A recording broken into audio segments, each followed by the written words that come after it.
लक्ष्मी और मीरा दोनों बचपन की दोस्त थीं।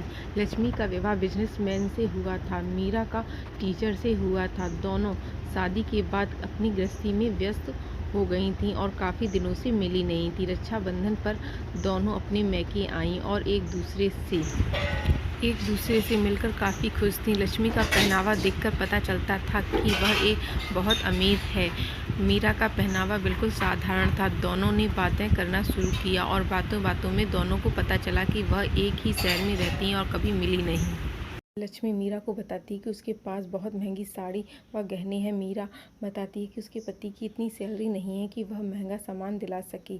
लक्ष्मी को देखकर मीरा को कुछ जलन हुई। वह सोचने लगी, काश उसके पति पर भी पैसा होता तो वह भी महंगी साड़ी गहने खरीद पाती। दोनों ने वापस अपने शहर जाकर मिलने का प्लान किया। मीरा लक्ष्मी का फ़ोन नंबर ले चुकी थी। उसने लक्ष्मी को फ़ोन किया और उसे उसके पति राज के साथ आमंत्रित किया। लक्ष्मी मीरा के घर उससे मिलने गई। मीरा का घर छोटा पर सुंदर था। मीरा का पति रमेश आज घर पर ही था क्योंकि मीरा ने कहा था। लक्ष्मी रमेश से मिलकर बहुत खुश हुई। लक्ष्मी बहुत सुंदर साड़ी व ज्वेलरी पहनी थी जिसे मीरा बार बार देख रही थी। मीरा और लक्ष्मी ने बातें करना शुरू किया, जिसे देखकर रमेश ने कहा, मैं चाय बनाकर लाता हूँ। लक्ष्मी को रमेश का स्वभाव बहुत अच्छा लगा। उसने मीरा से कहा, तुम बहुत लकी हो, तुम्हें रमेश जैसा पति मिला है। मीरा समझ नहीं सकी और उसने लक्ष्मी की बातों पर ध्यान नहीं दिया। उसका ध्यान मीरा की साड़ी और ज्वेलरी पर था। मीरा से पूछती है, जीजू राज क्यों नहीं आई? लक्ष्मी कहती है, वह बाहर गए हैं इसलिए नहीं आई। लक्ष्मी कहती है, अब मुझे चलना चाहिए, बहुत देर हो गई है। लक्ष्मी चली गई। लक्ष्मी मीरा के पति रमेश से मिलने के बाद कुछ दिन बहुत खोई खोई रही और बहुत दिन उसकी मीरा से कोई बात नहीं हुई। बहुत दिनों बाद लक्ष्मी ने मीरा को फ़ोन मिलाया, उसे और रमेश को अपने घर बुलाया। मीरा और रमेश लक्ष्मी के घर पहुंचे। रमेश मीरा को लक्ष्मी के घर छोड़कर लक्ष्मी से मिलकर तुरंत चला गया। मीरा ने बताया, रमेश को कॉलेज का कुछ काम था, वह मुझे छोड़ने के लिए आया था। मीरा ने पूछा, जीजू राज कहाँ हैं? लक्ष्मी ने कहा, वह बिजी हैं और घर पर नहीं है। मीरा और लक्ष्मी ने बहुत देर बातें की और साथ में खाना खाया।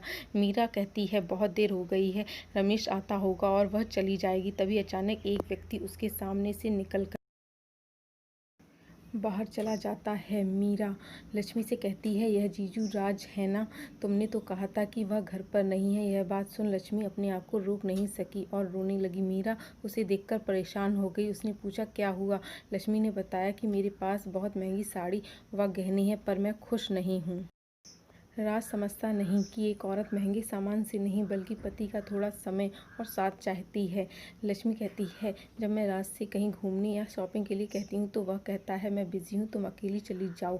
लक्ष्मी कहती है, मीरा तुम बहुत लकी हो, तुम्हें रमेश जैसा पति मिला है। तभी रमेश का कॉल आता है। वह कहता है, मैं बाहर हूँ, तुम भी बाहर आ जाओ। मीरा लक्ष्मी को सांत्वना देकर बाहर आ जाती है। मीरा मन ही मन सोच रही थी कि वह लक्ष्मी की साड़ियों और गहनों से जलती थी। लक्ष्मी की बातें सुनकर मीरा अपने आप को बहुत अमीर महसूस कर रही थी और सोच रही थी कि रमेश की तो दुनिया उसके आसपास घूमती है। मीरा बाहर आकर रमेश को गले से लगा लेती है। रमेश पूछता है, क्या हुआ?